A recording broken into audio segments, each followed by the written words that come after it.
Project. I'm Alex Sonsini, co-founder of VTEX, and we're going to start a discussion here about the Cosmo Music implementation. So Mark, before we talk about the project, let's start talking about the Cosmo Music, the concept of the store.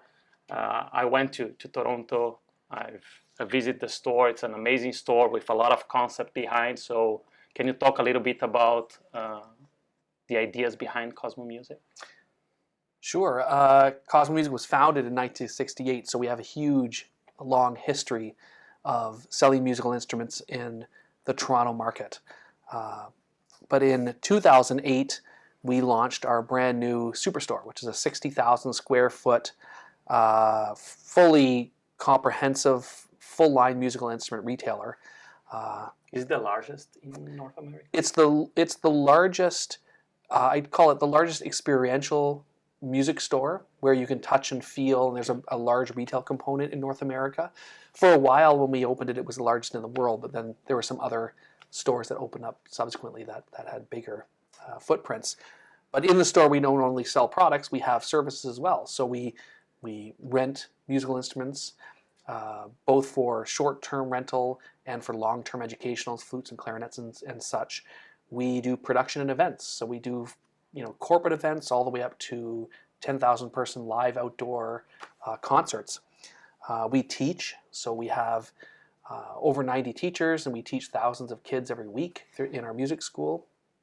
We have a theater that it's a 250 person theater that we have concerts, clinics, master classes, educational sessions for our staff and for people outside.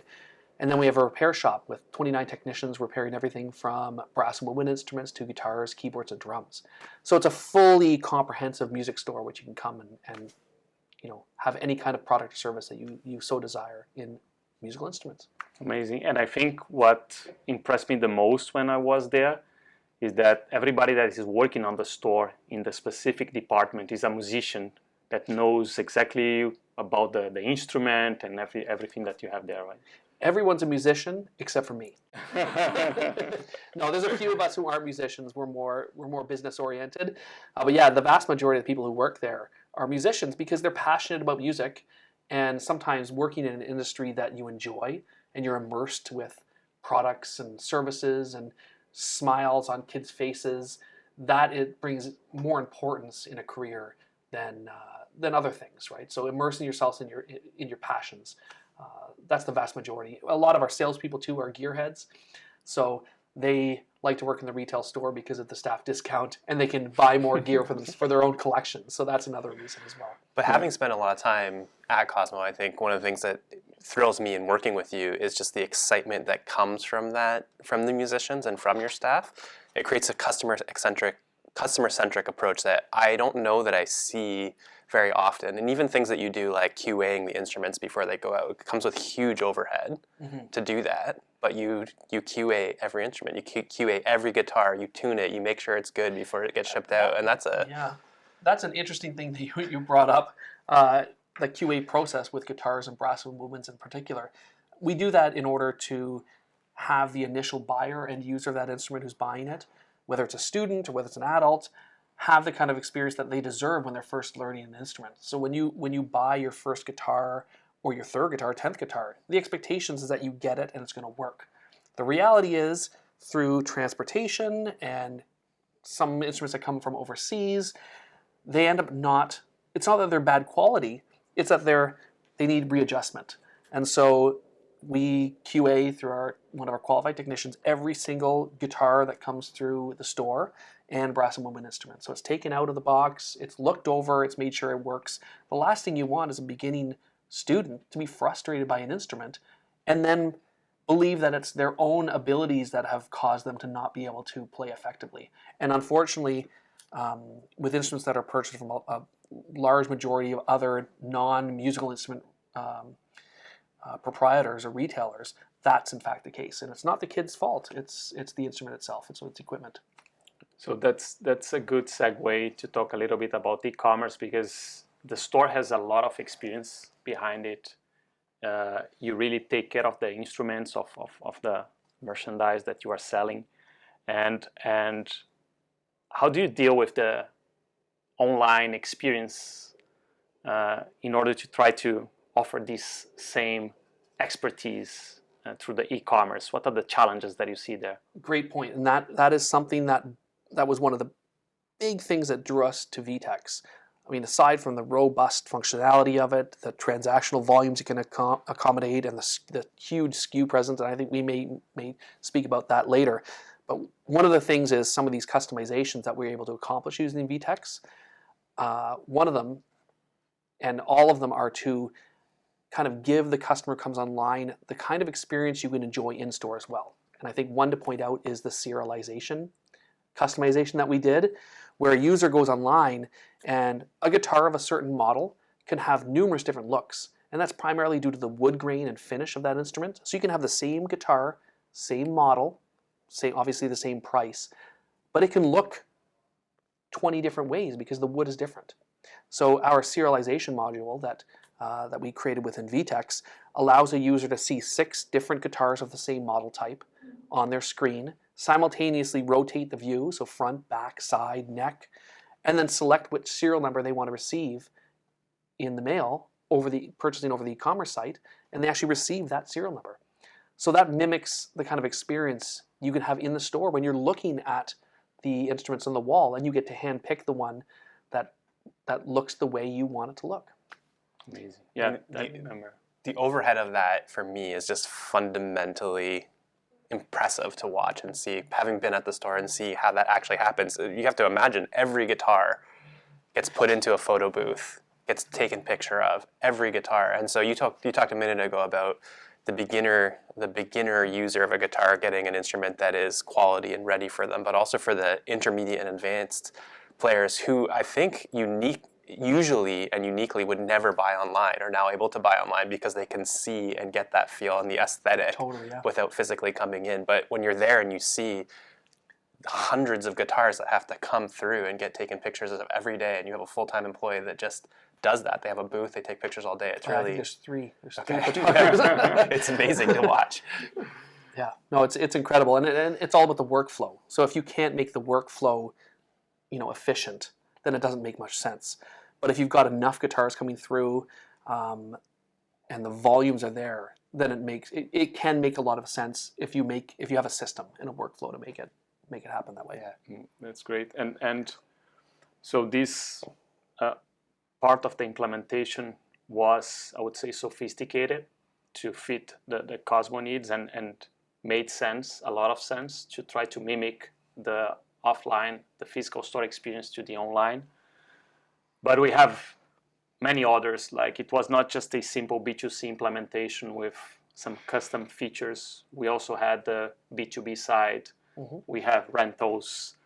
We have many other things. So John, walk us through the complexity, the sophistication of this implementation. How was it? How was the experience? And what do you think was the most complex thing that we did there? Yeah, I think for me, one of the things that's really exciting about Cosmo and working alongside them is the back-end infrastructure and how they manage and handle all of their things that we've already talked about in terms of their ability to handle how they're taking pictures of the individual guitars, how their whole flow and process works. But when you kind of zoom out on the business, there's B2C, there's B2B, there's rentals. They're all happening in their own silos in some ways, but they're also sharing information across those silos. So a teacher who's doing rental might also be a customer who's purchasing through the regular channel. They might also be part of the B2B. There's all of these cross-pollinations that are happening. So the ability to handle all of the back-end workflow, to be able to manage all of those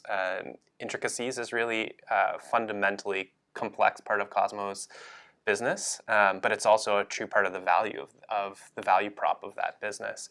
And so it's a marrying of the technology in VTEX with some of their other technologies that they have and are running, with also just the actual operational back end of how Cosmo flows. And Mark's modest in this, but they're really world-class in this, and what they do from a back end flow, the logistics, how they're shipping.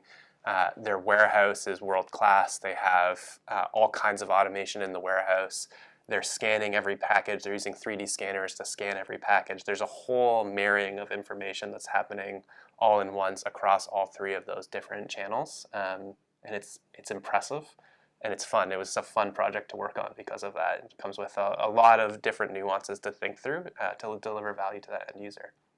Yeah, the next stage we're working on, actually, the project launches tomorrow. Funny you should bring up the rentals. So I'm hoping to get a really robust rental feature for ourselves, because our rentals are really complex compared to other people's requirements. But what I envision for VTEX is to be able to offer like a rentals module for all sorts of new VTEX clients or existing retail VTEX clients, to be able to use a rentals module, which would be, I think, would be fantastic. So bolting on subscription and rentals, maybe it's not as complex as ours, but I think that would be great. A whole other realm that VTEX can explore and offer value to customers within a product that already, offers unsurmountable value for e-commerce clients. No, that's for sure. I think rentals is a big challenge, talking about how to build that on top of a e-commerce platform. We have the VTEX IO layer that helps us to extend or customize the solution. So we are counting on that to build everything on top of it, and I hope this can scale and be replicated to many other clients for sure.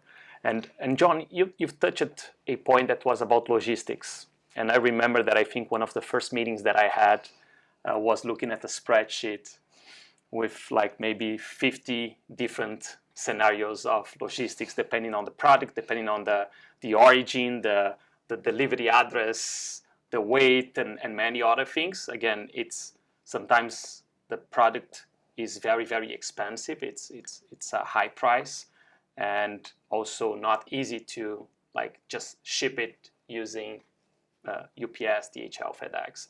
So for me, this sophistication on the logistics side was also a big part of the project. So I don't know if you had other clients, other experiences where you had this level of complexity. Yeah, look, I think when we're thinking about sometimes like maybe the non-sexy part of e-commerce, logistics and shipping is such a huge part of your cost of goods sold, right? Like if for merchants, that's such a critical piece. And I think sometimes for the technology platforms or for the SI, it's easy to focus on the things that have flash and flare, but things like logistics are what directly contributes to your net margin, right? If you can improve your shipping cost by 1% or 2%, that's direct savings to the net profit of the organization. And obviously with Cosmo, you can imagine shipping instruments. You're shipping a guitar or a piano or a keyboard or a drum set in a lot of cases, and you're shipping large objects that require not only kind of white glove handling in a lot of cases, but also where you can be efficient with those logistics costs makes a tangible impact to the actual merchant and their ability to do some of these things that Cosmo does above and beyond. And so Cosmo is a Canadian retailer. The Canadian logistics network is not as mature as the US network, and so there has to be some creativity in thinking through how that all works. It's much more of a ribbon approach across Canada, and the cost can be fairly substantial. So it's thinking through what does this look like going into metropolitan areas? What's this look like going into accessible rural areas? And what does this look like going into I'm going to say non-accessible, but hard to access. How do you ship an acoustic piano to Nunavut? Yeah, to the Arctic. What does that look like? And obviously, the costing has to be different for that type of accessibility to those products across the nation. And so there's that element, but there's also that element mixed in with the different channels of B2C, B2B, and also the rental program. And so it's a complicated part of the business, but I think it's an important part of the business and something that really all merchants should be looking at because it's a huge part of their cost of sales. And you've touched a great point about like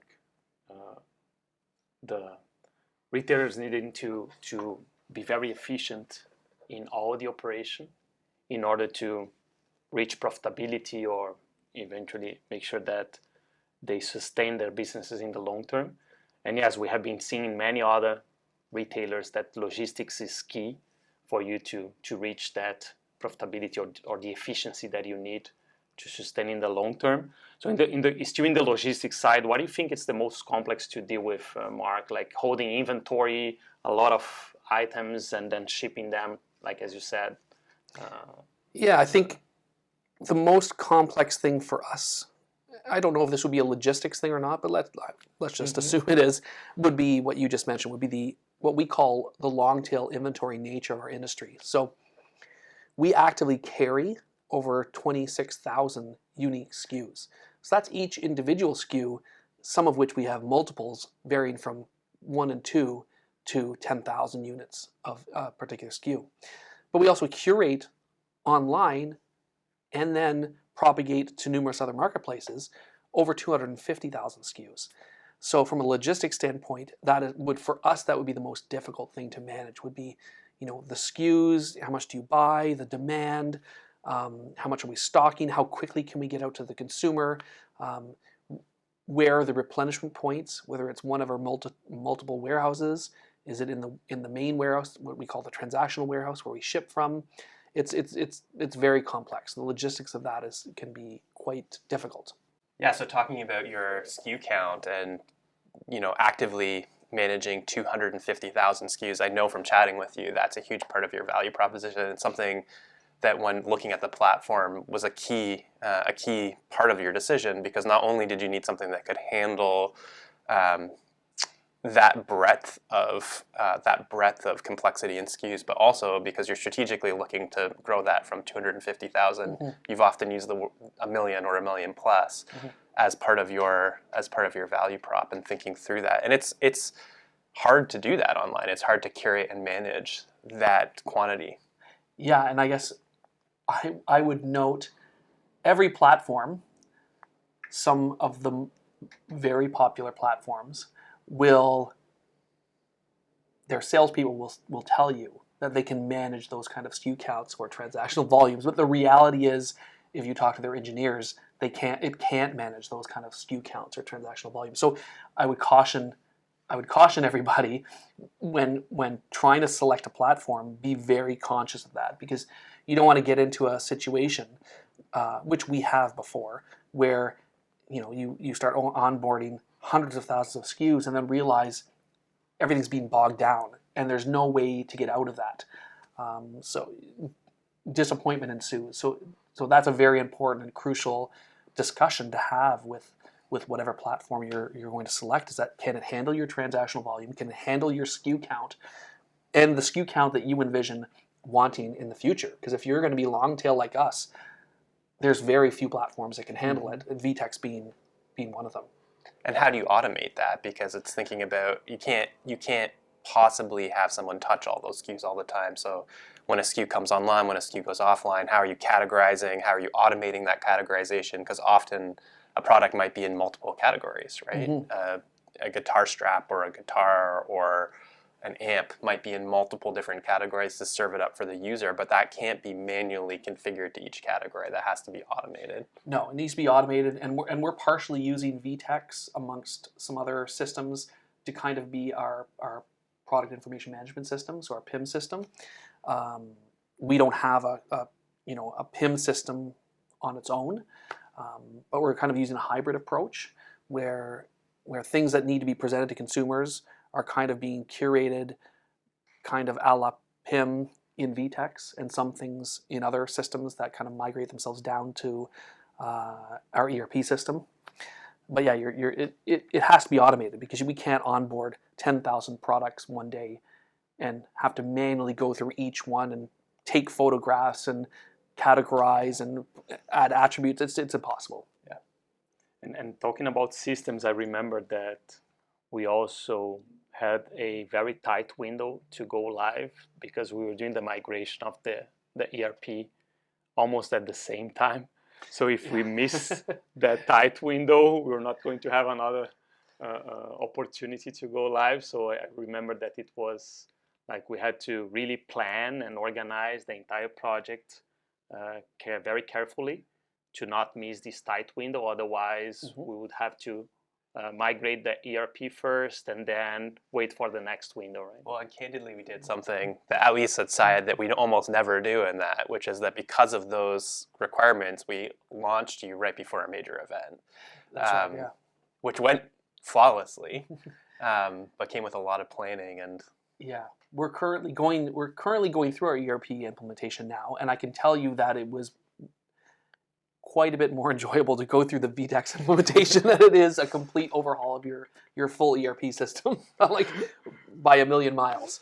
And our VTEX deployment went spectacular. There was no hitches, no delays. I'm sure people experience issues. I mean, I don't think we expected that, but we were delightfully surprised at the way the whole thing was managed and got deployed. And I think part of that is there was a large emphasis put on the point that we had that event that we had, which is Cosmo Fest, that yearly event we put on, literally weeks after. So it had to be a seamless deployment, or else there would have been issues. And we had the ERP deployment happening not long after that as well. So everything needed to be really clean, and it was great. Yeah, it needs to be a project where we have the collaboration of the entire clients team. So I remember the IT team, the e-commerce team, all involved in the project. A strong partner like Syatt, like supporting and leading most of the tracks that we had, and our team also in the field, our field software engineers, our solution architects, all together in order to make this a successful go live. Mm-hmm. Thank you. So let's talk numbers a little bit. I don't know if you have anything that comes to your mind, John or Mark, about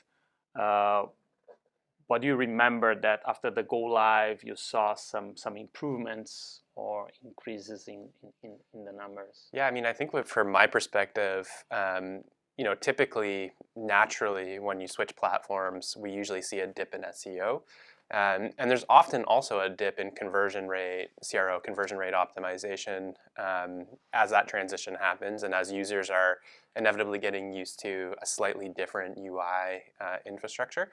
In the case of Cosmo, it was critical that those were all mitigated because of the event coming and the volume of users that will be going through the site and also through the physical location, but interacting with the site in an omni-channel. You really have a true omni-channel client base with tens of thousands of people that were coming through for that event. And what we saw was really no impact to SEO as we switched over platforms, and that's in large part credited to the VTEX hypercare approach. So that was something that as an SI is new and unique to me to kind of experience, and now I've experienced that a handful of times with the North American clients, but really hyper-focused on those key metrics of SEO. And in fact, conversion rate and average order value went up immediately after launch and over that launch window, which is a really hard thing to achieve in a lot of ways, and I think speaks to the collaboration between all three major parties, VTEX, Syatt as the SI, and most importantly, Cosmo and their understanding of all the moving parts, in particular your VP of Ecom, Jim, who just did a great job in quarterbacking that. Amazing. And Mark, and I can extend this question to John as well. What's next? How do you see leveraging the composable architecture of the VTEX platform? What do you want to do next? We've talked about live shopping a couple times. Mm-hmm. We've never tried yet, but what do you have in mind for the future? Well, we have rentals is the next big project that we're working on, and we're kind of focused on that. Our rental system is still in our old ecom platform, so we need to migrate that over. And that's a relatively complex program, mm-hmm. So it's going to take some effort on all parts. But after that, finally we get to kind of relax and sit back and then start to ideate about all sorts of new things. From loyalty, we don't have a loyalty program yet. although we've devised it in our minds, we haven't deployed it, and all sorts of new things that all of us here have discussed about the future of the cosmomusic.ca website. So the next is to make all of our dreams come true, because we're finally on a platform that we can actually do that. Yeah, and I know that in talking, you and I have also, kind of looking at maybe the macroeconomic picture of the time we're in. There's tons of opportunity right now, tons of volatility, but tons of opportunity, and also just have had several conversations around what would it look like to rapidly deploy a new site or rapidly deploy a new B2B channel, and what would that look like. So a large part of it for me, and the excitement for me in chatting with you, Mark, is the agility to be able to do that rapidly, and to be able to have the opportunities that come be able to be deployed quickly and rapidly in the moment that we're in right now. Now the infrastructure is solid and working. Good. So last question, I promise. What are the key takeaways from these projects? Like, we've talked a lot, probably already covered almost everything. But if you had to summarize, what are the key takeaways of the project, the experience of working on this implementation with Syatt, VTEX? I think going through a robust selection process where you analyze your technical requirements and what you need for your platform, and fully understanding the capabilities of the platforms you're looking at and selecting from is probably crucial. We've fallen into the pitfall of getting into a platform that we thought met our requirements but didn't. And I can honestly say, by doing so, going through that very regimented process and selecting VTEX, we selected the right platform. For us, it's about, we mentioned previously, it's about SKU count and transactional volume. That was important to us, and there's no doubt, it's clear in our minds now that we're live on the platform, that VTEX was the right choice for us with that. So I'd say the takeaway would be, make sure you're engaging with the right provider. John, any final comments? Yeah, I think for us, it's really just such a beautiful thing to have the partnership with VTEX, and particularly when we're thinking about complexity of the merchants that we're working with, as you guys have really grown in the North American market and in the US market, really coming in a place where, for that mid-market to enterprise level merchant, being able to have accessible complexity, right? Being able to do the small things with confidence, or the small things simply, and the large things with confidence, has just been such a beautiful journey over the last 2 years in working with you guys. And for us, we're looking to work with, we say, merchants who are ready to play, and Cosmo has always been that. They're ready to move and ready to play, and they're a growing, robust business. And so being able to service that on one platform and one technology stack is just a thrilling thing for us and for my team. Yeah, I'd add to that, in that selection process, also making sure you have an SI like Syatt who understands your business. And because that is the number one failure point, is if you don't have a partner who's going to come in and clearly understand from an organic standpoint what you're about, how you do things, that can be the number one pitfall. So even before you've selected a platform, if you haven't partnered with somebody who even has a desire to understand, then it's already a failure. So John and his team knew us like right down to our core, and they spent hours learning how we did business. I mean, clearly you're able to articulate how we do business almost better than I can. So it's clear you have a clear understanding of what we needed to accomplish. And that was the first barrier we had to get past, which you understood could help us select the right platform. And without that, we never would have succeeded. So, yeah, at the end of the day, it's how do you translate the business requirements in technology and vice versa. 100%. Okay, so if you want to know more, go to cosmomusic.ca.